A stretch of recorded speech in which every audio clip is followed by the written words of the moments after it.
Submission Radio here with Megan Anderson, ahead of UFC 243, brought to you by Musashi. Megan, surprisingly enough, the first time for you to fight in Melbourne has come today in 2019, even though you fought previously in 2014 in other parts of Australia. Yep. How does it feel to know that it's taken this long for you to fight in Melbourne and it's going to be in front of a packed stadium at Marvel Stadium on Sunday? Yeah, it's been a minute, but I feel like everything kind of has come full circle, and this is where I'm meant to be, and I'm excited to be able to finally fight on home soil in the UFC on such a monumental card.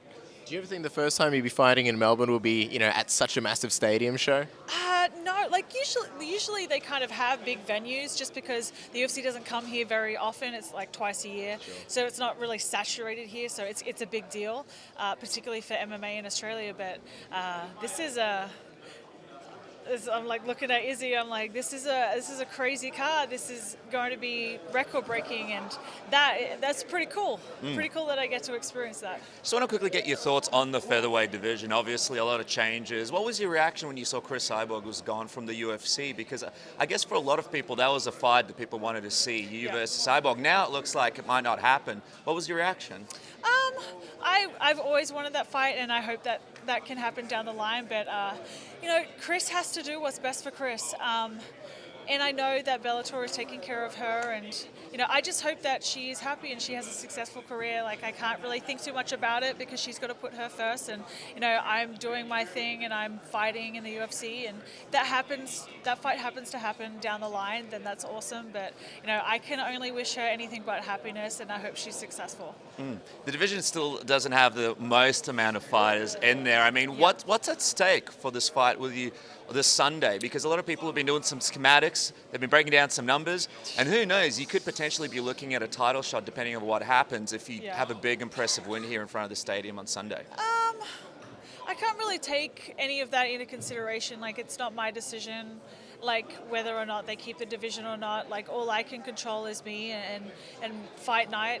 And I think this is my fourth fight in 16 months, so if they were going to cut the division, I wouldn't be as active. So I think that's a positive sign, and I hope that they keep it, because it's always been a dream of mine to fight in the UFC, and I hope that is a decision, they make that decision to stay and keep it and invest in it. And I hope that I can march on and demonstrate that we have some great fighters in the featherweight division, and we're exciting and promotable, and we should keep us. Absolutely. The last time around, things didn't obviously go the way that you wanted them. What would you say would be the biggest sort of changes and adjustments and biggest lessons you learned from that fight going into this one?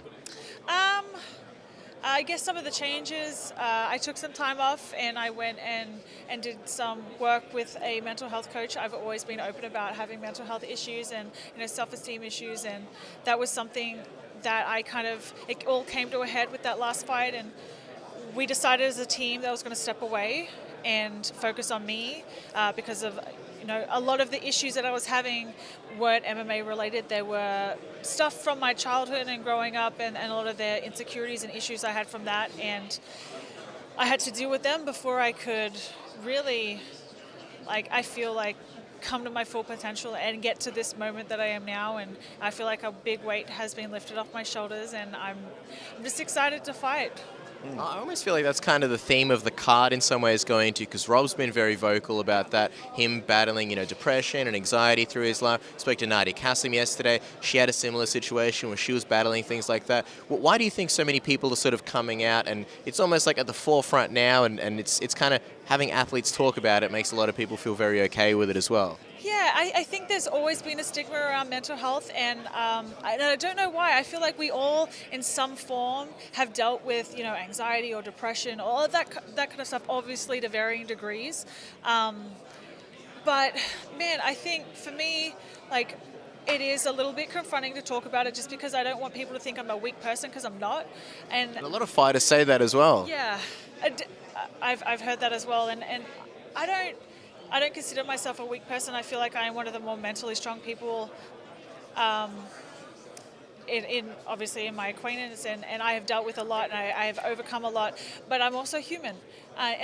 The reason why I do speak about it is because I want to show other people that who might be in similar situations, who might be dealing with the same stuff or similar issues, or feeling the same things, like that. It's okay to feel that way. It's okay to have those thoughts. It's okay to not be okay, just as long as you make changes, or you don't let it cripple you.